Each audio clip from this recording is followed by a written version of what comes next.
Welcome to Zen and the Art of Real Estate Investing. What if you could learn from experienced real estate investors, find out what got them to where they are now, get insight into their daily habits, and take these insights to inspire your own growth? Each week, Jonathan Green shares an in-depth look at the mindful approach to real estate investing.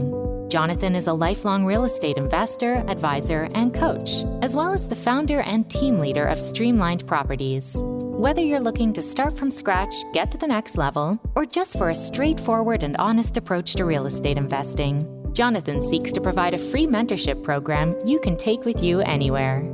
Now, here's Jonathan.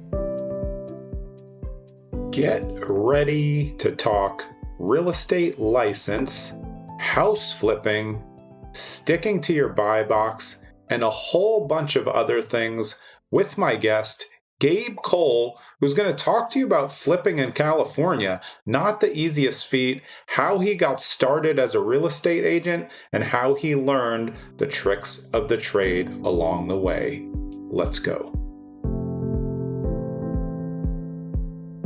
This is episode 139 of Zen and the Art of Real Estate Investing with my guest, Gabe Cole. Gabe is the founder and team leader of Realm Residential, brokered by Real, same brokerage that my team is at. He is a real estate agent, investor, flipper, and coach with hundreds of homes flipped. Gabe, welcome to the show. Jonathan, so glad to be here. Really looking forward to this. Me too, and great to connect with you. And I know that your interest in real estate goes way back and is a family thing, so tell me about that. Yeah, I mean, I got into real estate because I kind of married into real estate, to be honest with you, right? So it was something that I was always interested in when I was younger, but when I graduated from college, I had actually met my wife in college, and we moved from LA to Orange County.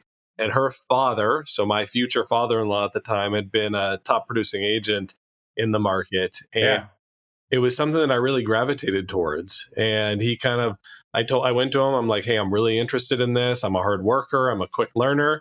Will you teach me? And he took me under his wing, and, he became my father-in-law. For the first probably, 5-6 years of my career, he literally was my coach, my mentor. And it was a really good start for me to get into real estate because, one, I think coaching and accountability are paramount in any industry, especially real estate.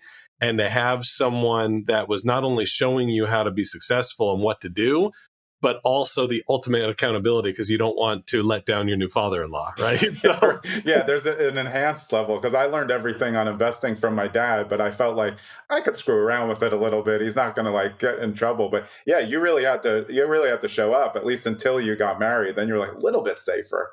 Honestly, no, not even after I got married. I felt like, hey, I've got goals here, and he never really put my feet to the fire or anything, but I just felt it, and I wanted to impress. And I wanted to build a lifestyle for, myself, my wife, and we wanted to grow a family. So, I just hit the ground running. Yeah, but it's interesting though, when you got started then, were you even thinking investing, or you're just thinking like real estate? Let me figure out how to make money in real estate as an agent, and then see what happens. It was, I was 22 years old when I got into the business. So it was, hey, here's a way to make good money. And, if you do the right things. I was not thinking about investing yet. Really, for the first 5 years of my career, it was just sole focus on how do I build a realtor business? And then it kind of transitioned later on, which I'm sure we can get into.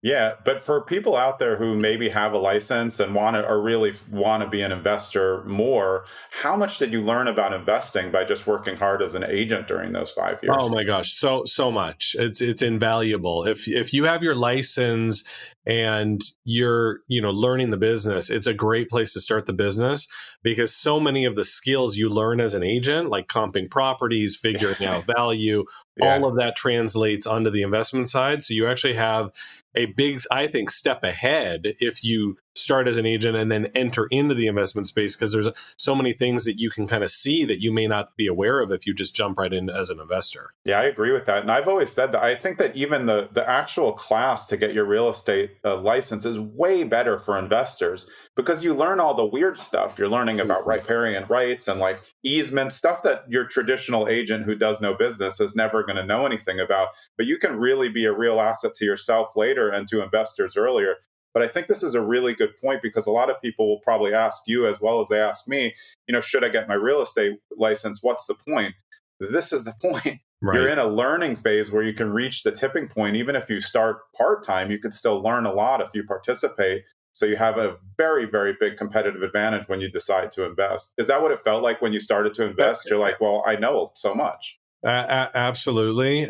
I had run valuations for probably thousands of properties because I started then working for an investor, but and running all the valuations for them before I actually even started investing myself. But another thing that it helps with, to be honest with you, is if you're even out there in the trenches showing buyers and talking to sellers, you're getting feedback directly on properties. So it really helps you get an eye for what the clients are, what the buyers and sellers are looking for out there. So I've taken all of that knowledge over the years, and now I feel like it's just innate. Like I know exactly. I go into a flip. I know exactly what I'm doing. I know exactly what the buyers want. We don't hesitate. Designs change over the years and trends come in and out. But overall, you know what to look for, and that has really helped. Yeah, and I think it provides reps because of the thing that investors are missing when they're new and they don't even know any agents is they haven't looked at properties. They're looking online all the time. You're like, well, how many basements have you smelled? Mm-hmm. Like you have to know the things. And if you're an agent and you're showing, hustling and doing, 10, 15, 20 showings a week over 3-4 years, you have a million reps for when you become an investor of just looking at houses, good ones and bad ones. Do you think that really helped you in just kind of like identifying for your own investments where things can go wrong in the process? 100%. It 100% did. Like, we don't, when we look for flips, even if someone brings me a great deal, if it backs to a busy street, those are not in my buy box. If there's high tension power lines above it, look, I'm not saying you can't make money on those properties, but I don't want to be in a position like, we're in a super hot market right now.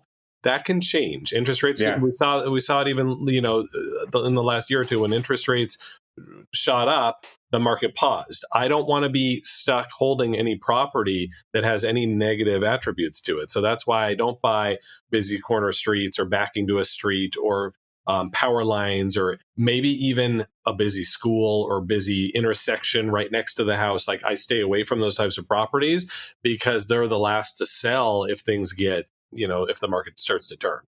Yeah, I agree with that. And I think it's just important to stick to your own personal buy box because those properties that you're speaking of, like you said, someone can make money on them. But a lot of times we see newer investors buy them because they think they can make the big money. Yeah. And you're like, but you saw the power lines. Like you can't have a train in the backyard and get the same as the house 2 blocks over that doesn't have any train noise. It seems a no-brainer, but we watch it happen all the time. How important over the years has it been to you as you've grown to really stay tight on your buy box so you make less mistakes? Well, I got a good lesson, which I can teach you because the first time I went out of my buy box, I got my butt handed to me. Yeah. So I can tell you about that, but I think it's extremely important. Yeah, you can still make money when you go out of your comfort level or you go out of your buy box, but it was back in like 2016. We were flipping houses in Orange County, where I'm in. I'm in Southern California. Basically, for those that don't know it, I'm halfway in between Los Angeles and San Diego. And we started trying to expand our flips. And so we were going a little further out inland into the desert area. So Palm Springs, Palm Desert, La Quinta. Even though it's only an hour and a half to 2 hours away, completely different market fundamentals and dynamics. I mean, it's a second home community. It's 110 degrees there in the summer. Real estate almost practically shuts down during the summer months because everyone's kind of like going out of that area. And it was way harder to manage our contractors because of the distance. We had to find newer contractors. We thought we vetted them well from our experience. It was just a completely different, ball of wax compared to what we were used to. So we actually ended up losing on multiple properties we bought out there. And it was a lesson. I mean, it was like, okay, stick to what you know. Stick to your area, stick to where you can, go and touch and feel it. And I know there's people out there that invest virtually, and I've done even some flips out of state, and I've still made profits on them. Yeah. But right now, my buy box is where I know, and that's, Orange County and South LA. Yeah. And I think to be successful even like you said, an hour and a half to 2 hours away, you really need somebody else to be boots like there all the time, because you Yep. need eyes on the property all the time. And the less eyes and less managing the manager you do, the more it's going to take longer, and you end up with much more costs than expected, just because you can't sniff out all the issues that are happening. They can send you a picture of a half of the bathroom, and then the other half's not even done. 100%. Yeah. Very true. So, well, how difficult though is it to be an investor in the OC, where of course we know the prices are big, but the potential spreads are huge, but you need to bring a lot to the table. So it's not like we see a lot of California investors just saying like, this is not going to work for me here, Right. and they're looking out of state. So how have you managed that along the way? Not just necessarily capital, but inventory and who you're up against. Yeah, no, I mean, all good questions. So I'll unpack probably the inventory. Inventory is very low, like it is everywhere. I think when you know more about certain neighborhoods, you've got the inside edge. And I think that's helped me a lot, especially with all my experience in the area. So a lot of the flips that I look at, I don't necessarily look at your typical cookie cutter flip. I look to see where I can add more value to the property and then get a bigger bump in the price. So I'll give you an example of how that works. Like there might be a neighborhood where I've got 3 projects I'm working on right now. One is in Laguna Niguel, which is a really nice community, hilly community. A lot of the neighborhoods might have really great views. Some have oceans, some have hills. Well, we got this property that was original 1960s house, single story, which we know really is hot and in demand. You get a premium for single story homes, 2,400 square feet with a view, but you couldn't see the view because it was blocked by all the neighbors' trees. So while we were in escrow on the property, we went down and knocked on the neighbor's door, literally 100-foot tall eucalyptus trees blocking the view. Yeah. And we found out and we said, hey, we're buying the home above you. We're curious, are you open to us cutting your trees down or trimming them? And they're like, we hate these trees. They drop eucalyptus leaves in our yard all the time. We just don't want to spend the money to do it. So we spent about 10 grand and we cut down literally about 7 eucalyptus trees. And the view that we opened up from that is like amazing. Yeah, that 10K could be worth 150, 200 grand, right? You're absolutely right. I would say it's about 10% of the property value, which is going to be about 200 grand. Yeah. So we bought that one for 1.1. We anticipate we'll exit north of 2, and we'll put, probably north of 300,000 into the remodel because it's a full scale gut. Yeah. But I look for that type of project. Now they're not easy to find, but you do enough digging and hunting and people get to know that you're, a performer in the market and you'll close, you get people sending you deals. Yeah, my philosophy is very similar. It's interesting because that, like, my last flip was the same as that. It was a low-level mid-century modern ranch with a level underneath. And the reason that I like those, I'm sure you'll agree. See, people will try to combine what we were talking about first with high-tension power wires and then the oddity house, but they don't get it. The oddity house to me is amazing. You will have less people interested. There's some people who just want a standard colonial or they want a Mediterranean style. Great, that's not who's going to pay me the most money on that anyway. But the people who do like your unique house, they're obsessed with it and they will bid up to get it. Is that why? That's why I like it, because I don't want to, when I go on the market, I want to be the only one of this weird type of house that looks amazing, instead of like, hey, there's 6 McMansion-y types, or, in your area, just complete bomb luxuries, but they look similar.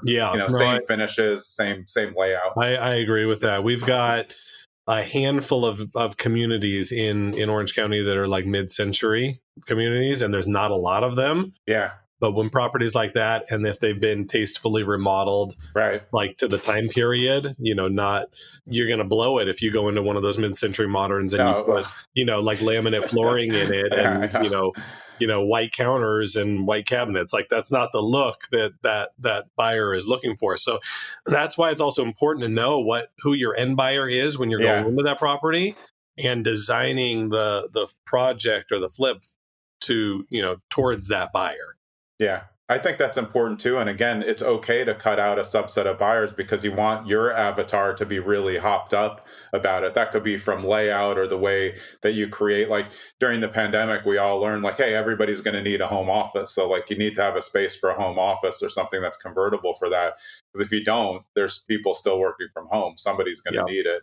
And that would be a big miss. 100%. What do you think the hardest part of learning to be a flipper was for you? For me, honestly, I can't say that it came easily, but because of all my background on the real estate side, but I think managing the construction side of it was probably for me the biggest barrier.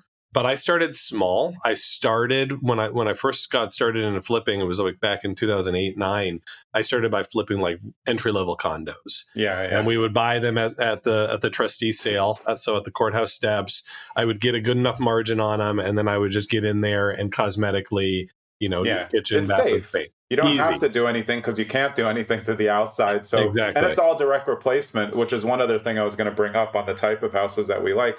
I look for things where everything's already in the right spot. It just looks old or ugly. Because that's just going to save me on permits that I need and the amount of time that it's going to take.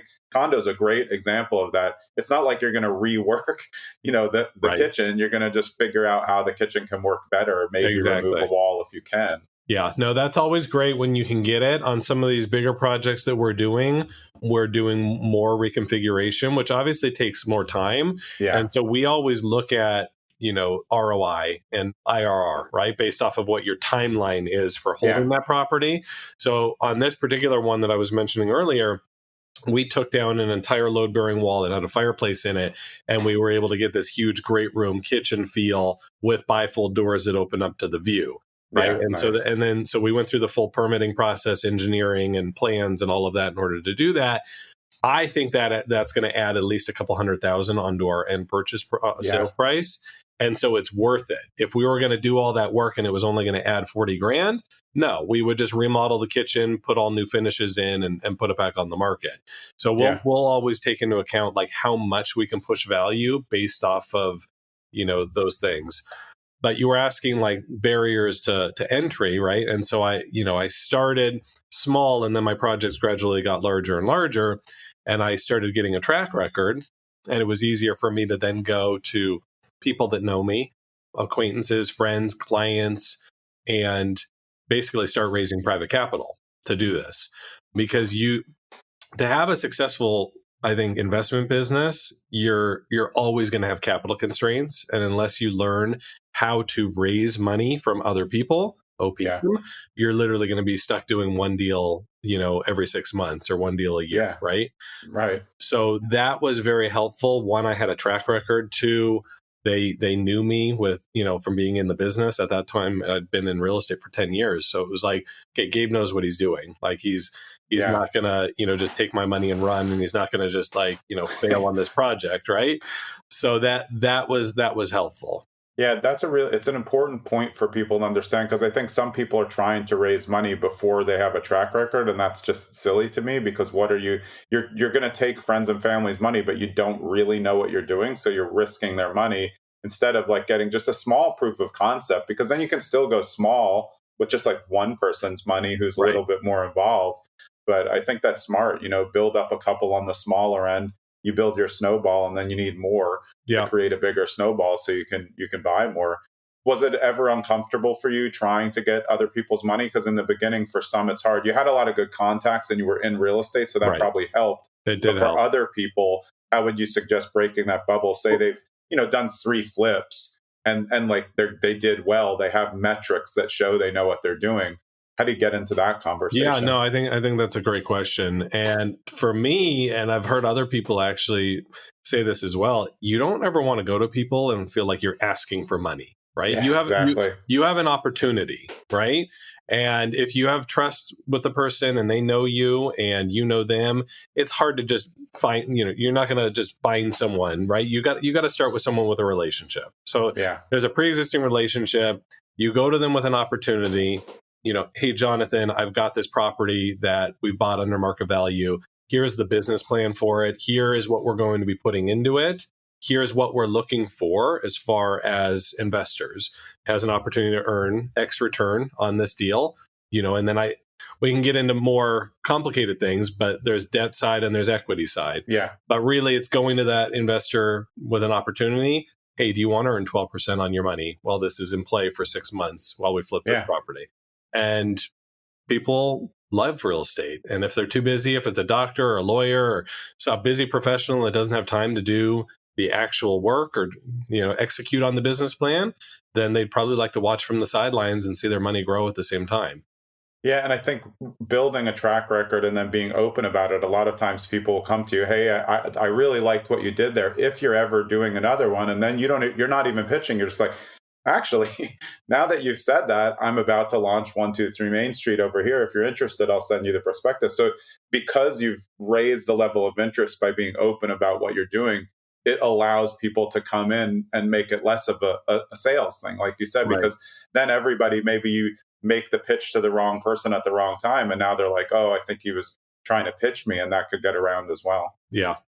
Yeah, no, Yeah, I and agree that's with dicey, especially in the place where you are, where there's a lot of high-end investors, big net worth. Everyone's getting pitched there's a new startup every day, right? Right. So a lot of times it is about the return. So another good point you made is about the busy person who has money to burn and is tired of making 2% or less, or just even index fund returns. And they're like, I'd like to invest, but I don't have time. They can ride your coattails, see the project, and count themselves as a partner, Absolutely. which helps them feel like they've done it. Yeah. Yeah. I think for those starting out, if you have not done a lot of flips before, it might be easier. Now, you can raise it both ways, but it might be easier to find someone to come on as an equity investor than a debt investor. Yeah. And then the goal, as any investor on their journey, right? For me, particularly, I like bringing on debt investors.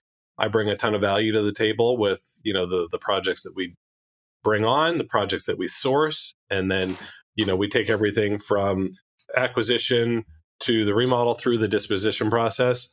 We like to bring on partners that like to earn a fixed return on their money. Yeah. And I agree. We explain to them that there's two ways that you can do this, and that there's also pros and cons to each. And we want to make sure this fits into your portfolio properly. If an equity investor comes on and that project does not perform, right, or it loses money, then that equity investor is losing money. Right. On my debt investors, I tell my debt investors, look, if this project loses money, I'm on the hook. Which I can do that now that I've been doing this for a while. Yeah. An investor may not want to do that, but look, if we lose 50 grand on this deal, I'm writing you a check, and you're getting your right. You have a fixed percentage. It makes no difference. Yes.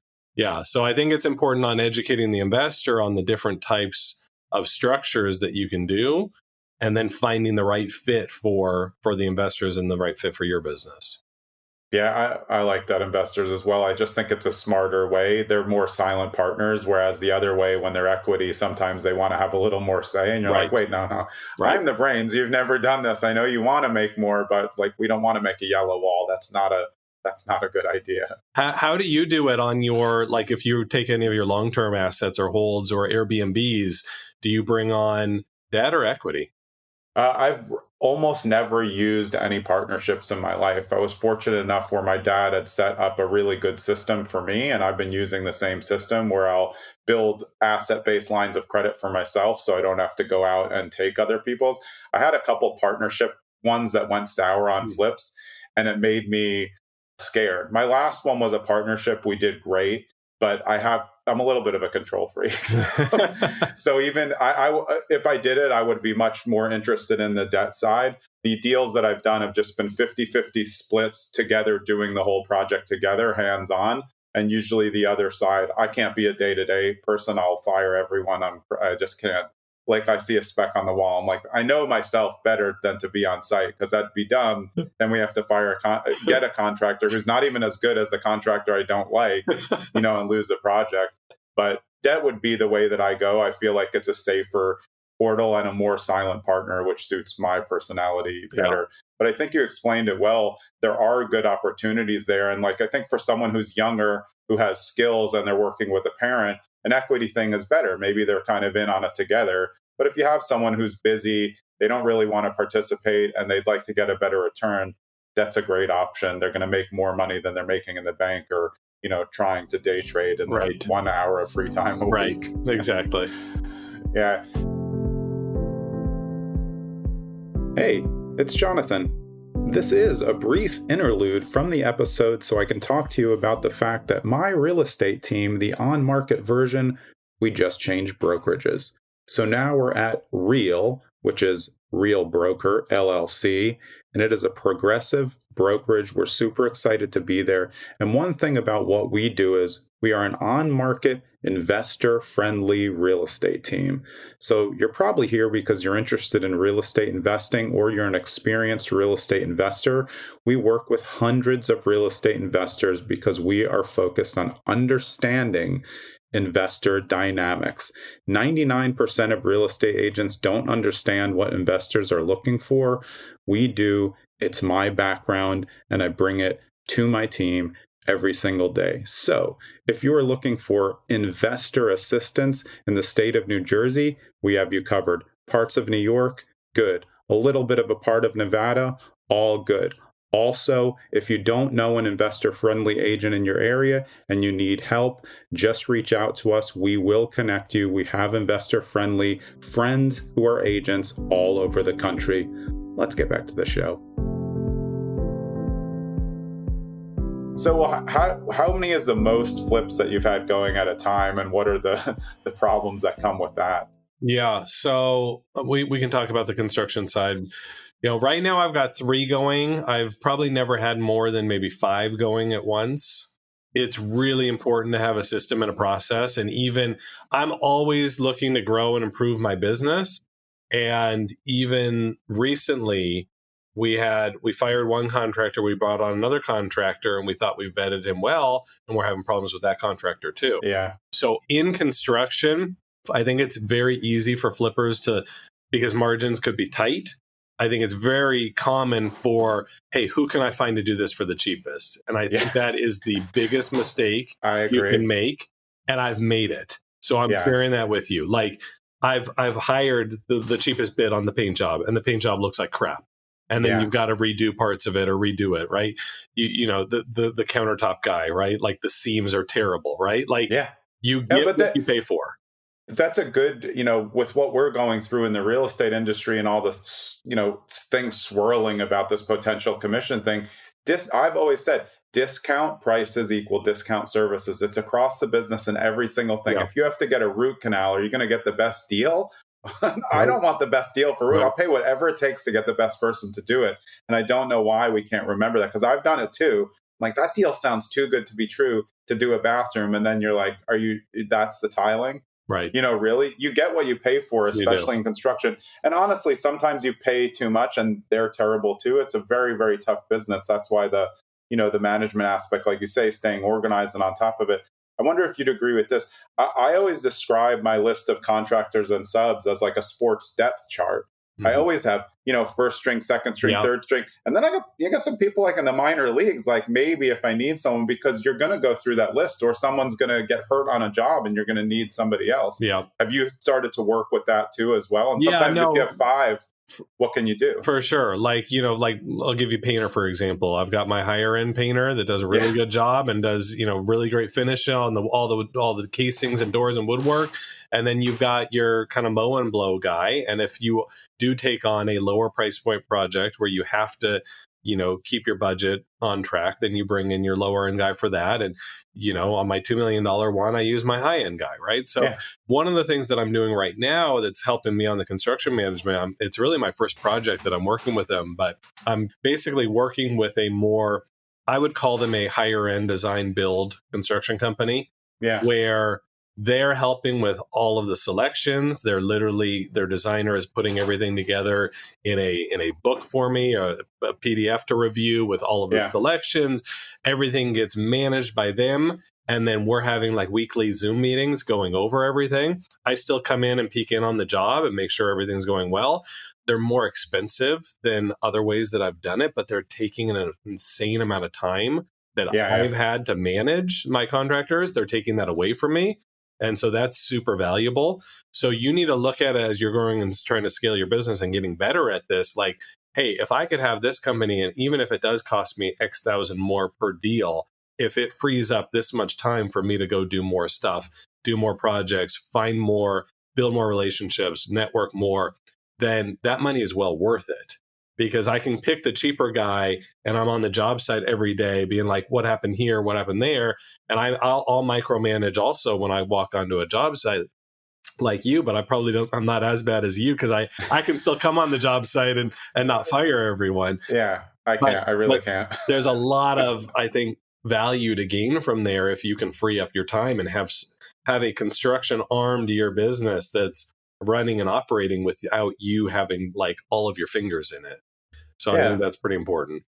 Yeah, and when you work with professionals who are running their business like a business, they're going to generally show up on time. We always know when we go to the middle or the bottom of the tier, that stuff takes 2 to 5 times longer because they're trying to work as many jobs with as many people, and they send over their backup crew. And you're like, wait, I thought Bobby was supposed to be there. They're like, who's Bobby? You're like, oh, this is already a problem right now. We don't even know which day workers are doing the right shift now. And I think that's the hardest part. I like that idea, though. You mentioned something in there, one word that I think is really important, that I think a lot of flippers, and especially just contractors who do their own flips, are missing. It's design. Yes. Like, I don't think they realize how important it is to have a design person that's not us, who can say, look, I know from on-market real estate, like what's selling, but like this is what we're seeing in trends, and this is the way we can refunction this little part that can make everything different, including natural light selections and things like that. Yeah. Have you found, at least with this one and with other projects, that that's a really, really important thing to factor in? It is, because it's a time suck. It is a total time suck. And my wife, luckily, has a very good design eye.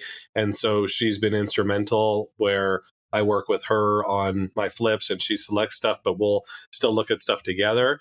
Yeah. And I can't tell you how many trips to the tile store and looking at flooring and looking at cabinets. And yes, to a certain extent, you try to find similar materials that you can put in on each project.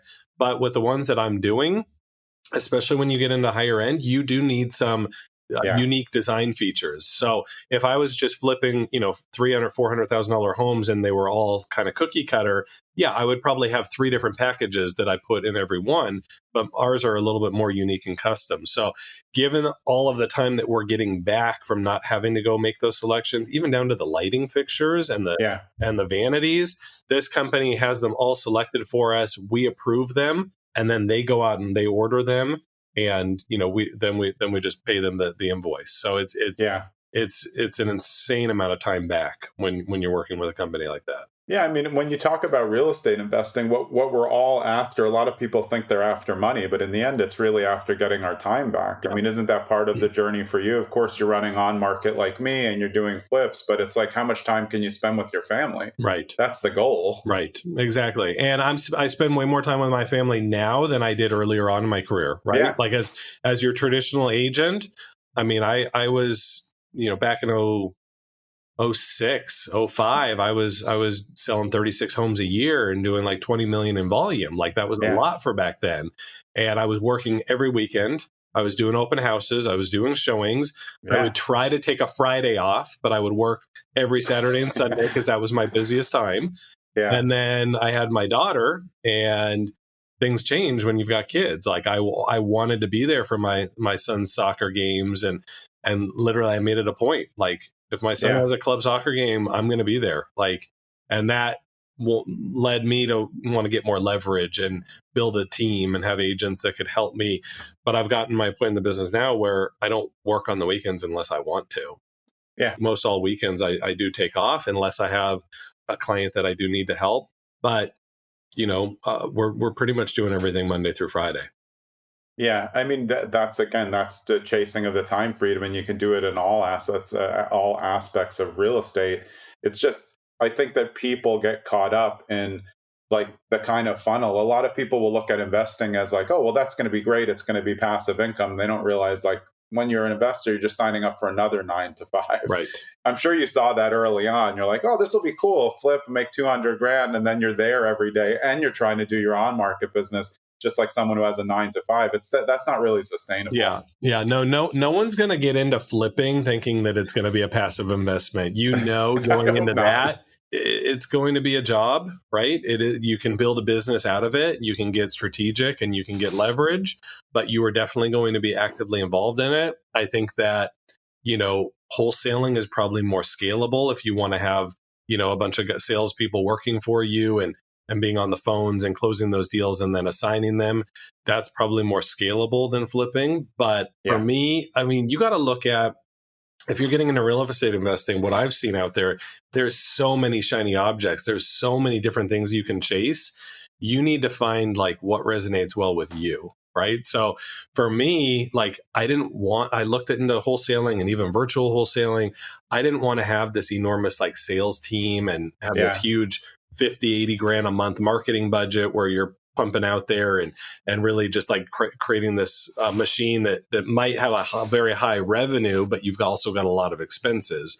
For me, I would rather in my market do 12 to 15 flips a year. Yeah.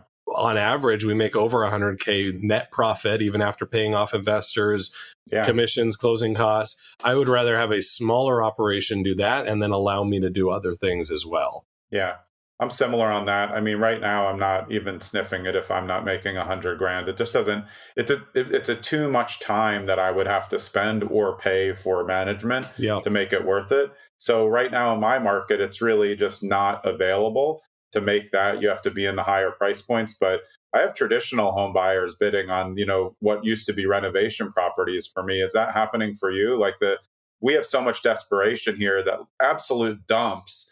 We're in there and I can see like really regular home buyers buying it, think it's an easy renovation. I'm like, I mean, are you guys crazy? Like, this is a no way. So it's like very hard. Like, I'm not going to overbid for anything. So there's really nothing out in my market to get. Have you seen that though in your area? We do see that because in our area, there's a lot of cash buyers and it's very interesting. Even if they're first time home buyers and even if it's not their money, like mom and dad are literally helping them buy the house. Right. And so you do see in certain neighborhoods, especially like in Newport Beach, like if it's it could be a teardown property for 2.5, 3 million. And you've got people that are paying cash on it because they're going to build their own home, competing with the builders and the developers. Right. So we do see that. I actually do not source many of my deals at all on the market. Yeah. The majority of all of my deals are sourced off market just because it's gotten so competitive on the market.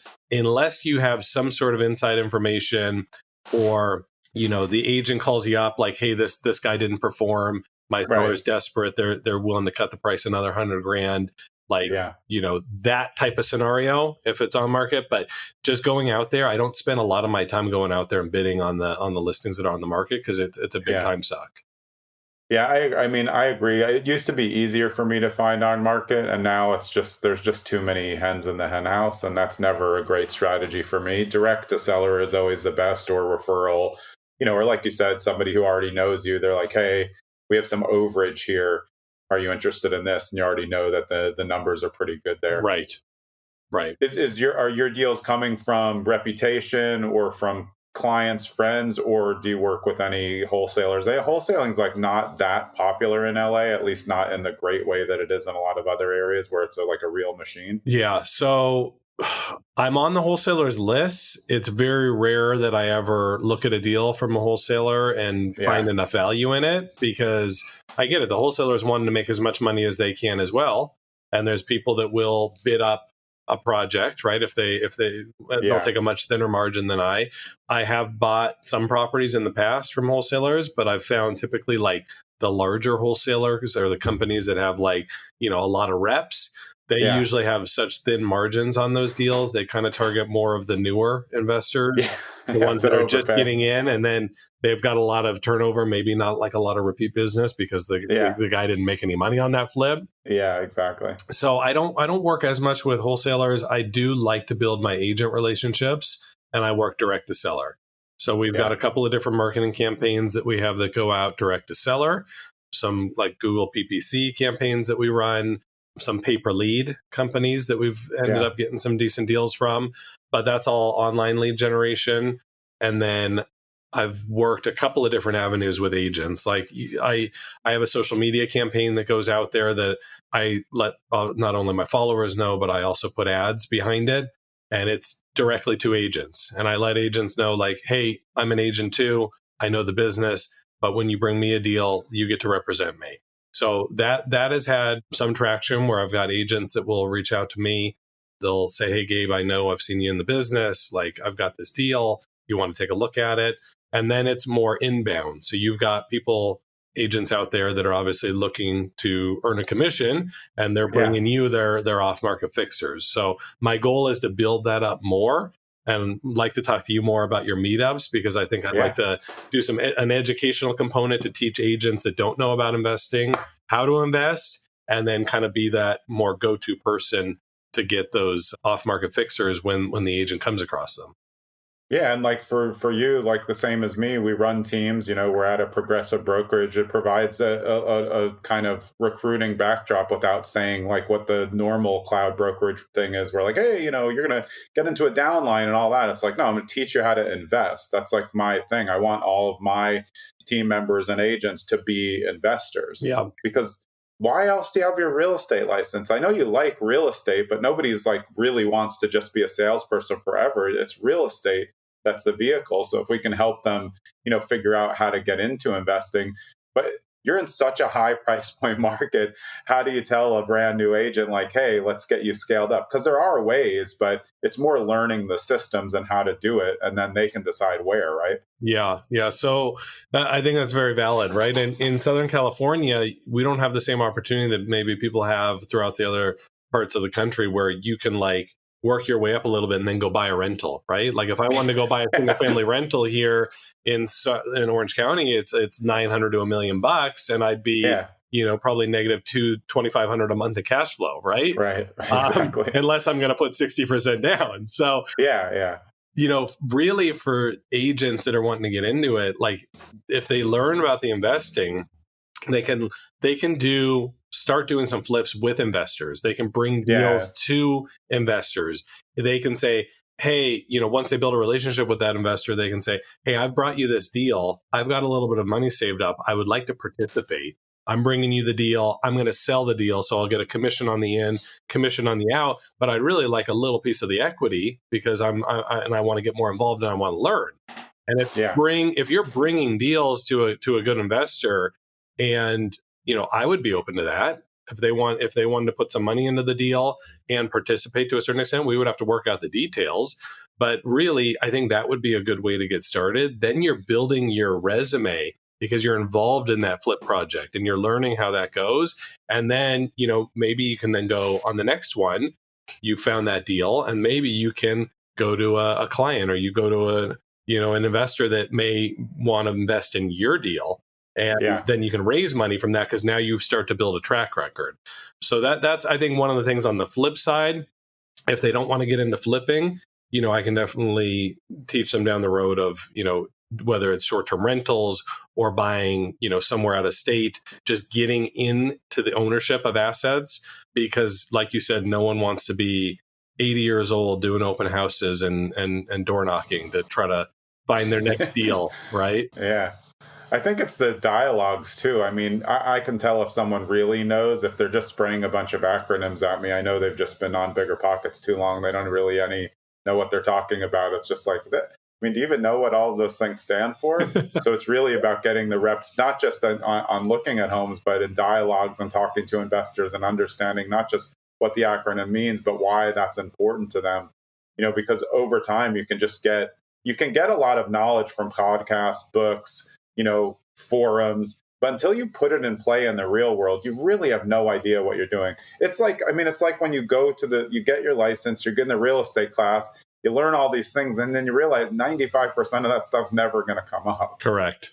You have to figure it out on site. That's why really going back to how you got into it with your father-in-law as a mentor, what a great asset that was to have, because anything that you weren't sure about, you could just like say, hey, am I right about this? And you'll get a great answer. Yeah. And he went on appointments with me when I would have my listing appointments, and, he would start training me on, what he would say. And then, we would transition just like you would if you're trying to train salespeople, like then it would transition where I would run the appointment and then he would only jump in if needed. Right. Like to the point where we would then go on an appointment, I would run the appointment and he wouldn't even say a thing other than greet them at the beginning, right? But at the end, you're like, I think I nailed that one. Yeah. I think I got it now, right? But absolutely. I think that helps a lot. Yeah. Awesome. So in terms of your investing journey, are you comfortable in this like 2 to 4 range of flipping at a time? I've never flipped more than 2. at a time, just because, again, control freak issues. Yeah. But more you're creating a different model, then you're becoming a flipping company instead of like the more personal approach. Where do you think you want to go from here for where you're at now? Yeah, no, I think it's a great question. I think based off of my experience so far with this new construction company I'm working with, will determine how I take that, Yeah. right? Because if they're able to take the construction load off of me, and I can still find projects that are profitable for Yeah. me, then I would have I would be driven to have 6 or 8 of these things going at Yeah. a time. If we at that point, it becomes sourcing the number of deals, right? Because it is a competitive market, just like any other market. It does become challenging to find deals, but if I can create relationships, I think with a very large group of agents that are all like thinking of me as like, hey, their go-to flip investor, Yeah. I think it's definitely possible to do.